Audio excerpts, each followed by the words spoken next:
everyone, welcome back to Sunny Life Channel. Thank you so much guys for tuning in. We are talking about Uzalo. Guys, the struggle is real in the entertainment industry. Earlier this year, it was reported that Mangcobo and Khabanga are leaving the show, but they denied the allegations. Film Pillar, the entertainment commentator, he has confirmed that Khabanga is leaving Uzalo for good, but the reason for his departure was not mentioned. The other actor who's temporarily leaving Uzalo is Gapsile, and we don't know when she will come back. Maybe this is for good.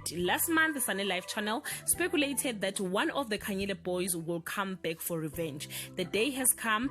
Guys, Thulani is the one who's coming back. His plan will start with Nosipho and escalate to Nkunzi and the whole family. Actually, he wants what belonged to his father.